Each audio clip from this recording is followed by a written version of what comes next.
درود بینندگان عزیز، بخش نوبتی برنامه خبری پیام نیوز را آغاز می نماییم. در استودیو با شما شهرت رحمت الله، اینک سرخطی مهمترین خبرهای روز.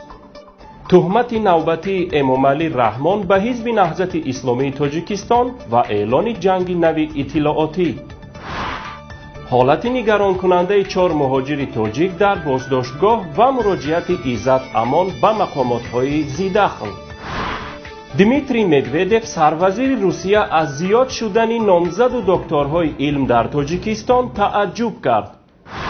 تفصیل خبرها: رئیس جمهوری تاجیکستان امامعلی رحمان ضمن سخنرانیش در مراسم افتتاح دانشگاه دولتی دنقره اعلان کرد که جنگ شهروندی تاجیکستان را حزب نهضت اسلامی تاجیکستان و ملاها آغاز کردند.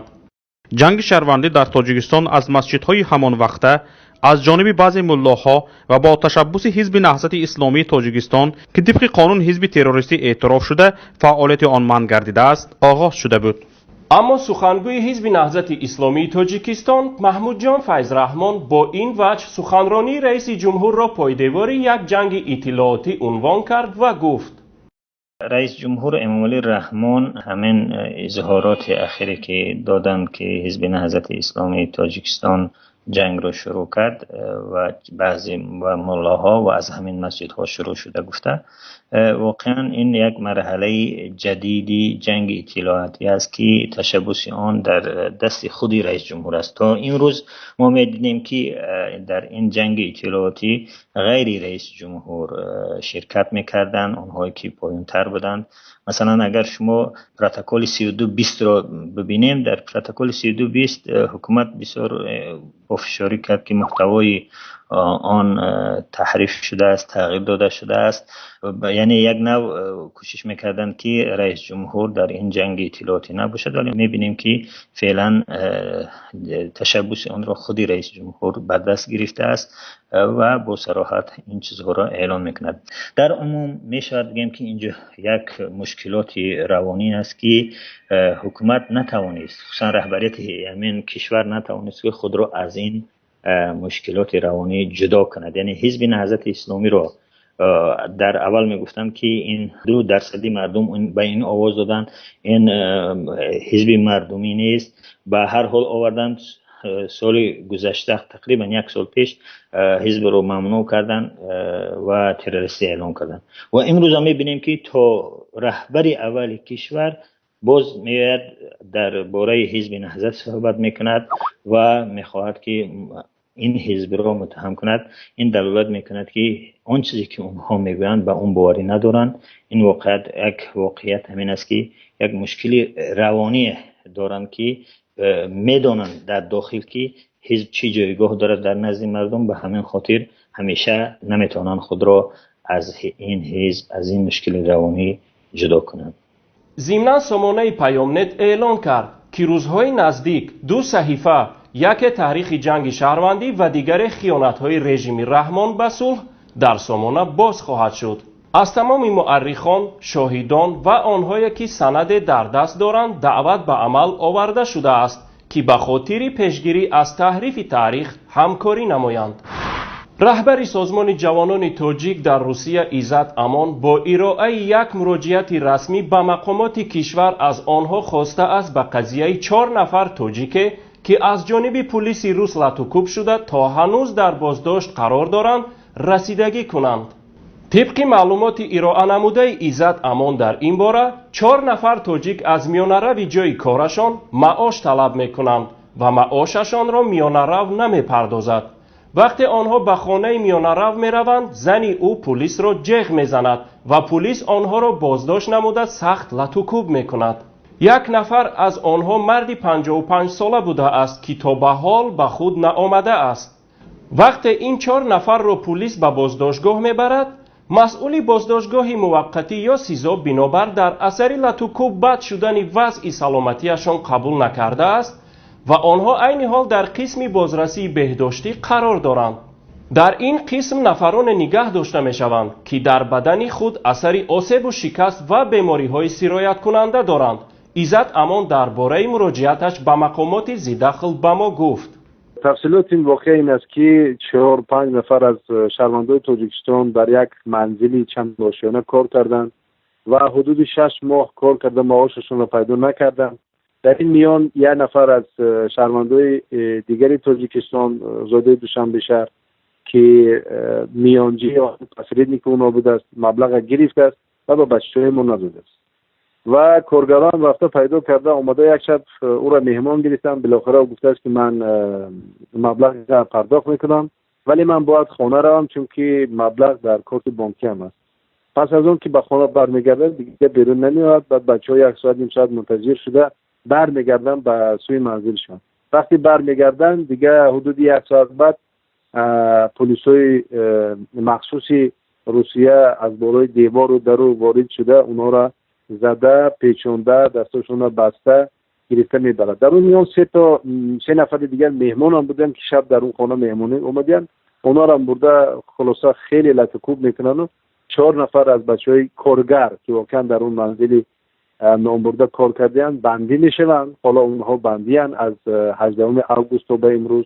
علاقه ای پیشنهاد شدگی است اونها در متفقیگاه یا همون سیزوی شهر مجلس نگهبانی میشوند و پرونده را کمیته تفتیشاتی شهری روزا نواحی مسکو دیده برآمده ایستاده است و اون نفری که بچه ما را یعنی کارگرها را در دست پلیس سپرده است تا حال ما با اون تماس پیدا نکردیم.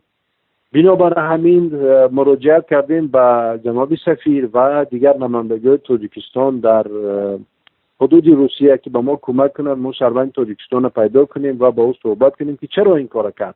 یعنی چرا مشکل تاجیکا بین خود تاجیکا نه ولی با دخالت پلیس روسیه و با این همه وضعیت تمام می شود. خوشبختانه امروز سفارت واکنش نشان داد. از سفارت به ما زنگ زده بودن جناب سفیر خودش تماس گرفته بود و گفت که از همه امکاناتی که در اختیار اون کس وجود دارد استفاده برده و به ما کمک خواهد کرد تا بچه‌ها شهروندان تاجیکستان هر چه زودتر از حبس آزاد شوند. پل اولچین که تاجیکستان و افغانستان را به هم وصل می سازد و یک مسیر ترانزیتی انتقال کالا بین دو کشور به حساب می رود شام 31 آگوست دوباره بازگردید. یک قسم این پل چند پیش از جانب جنگجویان حرکت طالبان خراب کرده شده بود. گفته می شود اکنون ماشین ها بدون ممانعت هم به سمت تاجیکستان و هم به سمت افغانستان حرکت می نمایند. اسدالله عمرخیل والی ولایت قندوز افغانستان به خبرنگاران گفته است که پل اولچین از جانب مهندسان نظامی افغان ترمیم شده دوباره مورد بهره برداری قرار گرفت و شاهراه قندوز بندر شیرخان گشوده است. در این اواخر ولایت قندوز به موضع درگیری ها بین ارتش ملی و جنگجویان طالبان قرار گرفته بود و در پی جنگ های نابرابر طالبان پل اولچین را انفجار داده با عبور و مرور ماشین های بارکشان از این سمت مانع ایجاد نموده بودند. دیمیتری مدودف نخست وزیر روسیه روز 27 آگوست در همایشی وابسته به آینده تحصیلات عالی در روسیه از تعداد زیادی نامزدها و دکترهای علم در تاجیکستان تعجب کرده گفته است که باید این رقمها سنجیده شوند. دیمیتری مدودف که در همایش در شهر سنت پترزبورگ صحبت میکرد گفت تنها در سال گذشته در دانشگاه ملی و اکادمی تحصیلات تاجیکستان 80 رساله نامزدی و دکتری حمایت شده است. هیچ چیزی بد گفتنی نیستم ولی همچون فکت بیان میکنم از روی شماره دادن عنوانهای علمی دانشگاه ملی تاجیکستان و اکادمی تحصیلات تاجیکستان در جای اول و دوم هستند. در سال 2015 در هر یکی از این دانشگاه ها 40 رساله نامزدی و دکتری حمایت شده است. سری این مسئله باید فکر کرد. دیپلم عنوانهای علمی در تاجیکستان را کمیسیه عالی اتستاسیونی اکادمی علمهای روسیه می‌دهد. هرچند در چند از عرصه‌های علم شوراهای علمی در نزد دانشگاه و پژوهشگاه‌های تاجیکستان فعالیت می‌کنند، اما کمیسیه عالی اتستاسیونی اکادمی علمهای روسیه تنها پس از آشنا شدن با محتوای رساله‌ها به عنوانجویان دیپلم نامزدی و یا دکتری را تقدیم می‌کند. مامچو ایلولوف پرزیدنت سابق اکادمی علمهای تاجیکستان روز 1 سپتامبر در صحبت با رادیوی آزادی گفت عنوان علمی گرفتن 80 نفر در یک کشور در سال بسیار نیست و نباید مورد توجه و یا شک و شبهه مدودف را به بار آورد.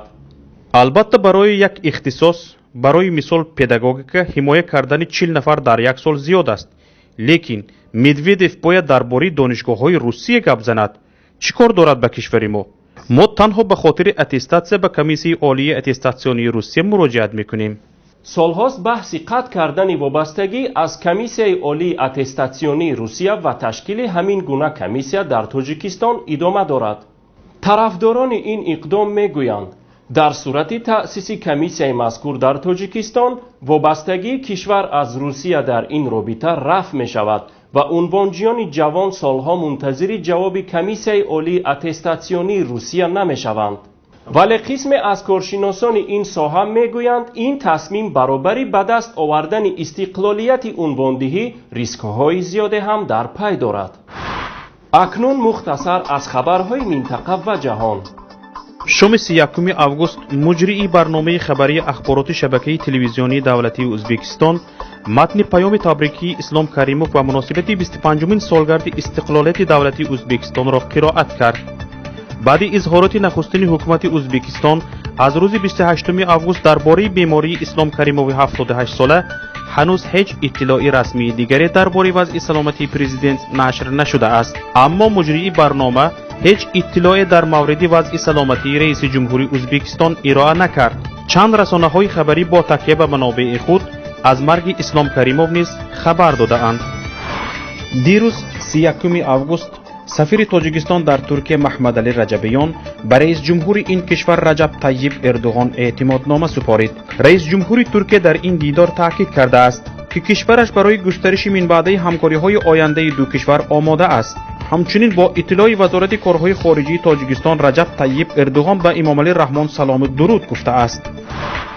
پرزیدنت قرقیزستان المازبک اتامبایف این سخنرانی در میدان مرکزی شهر بیشکک مخالفان تغییر کانستیتوسی کشورش را زیر بار تنقید گرفت. این باعث شد که پرزیدنت سابق قرقیزستان روزا اتامبایو به نشان اعتراض و نمایشکارانه مراسم تجلیل از عید استقلالیت را ترک کرد. اتامبایو زمان مراسم را ترک کرد که پرزیدنت المازبک اتامبایو خود اتامبایو و دیگر اعضای حکومت موقته سابق را در بی‌ثبات و غارت کردن کشور در سالهای 2010-2014 عیبدار می‌کرد. اینجا به پایان برنامه خبری پیام نیوز رسیدیم. برایتان خبرهای خوش و سرور زندگی را تمنا می‌نماییم تا بخش نوبتی. خدا نگهدارتان.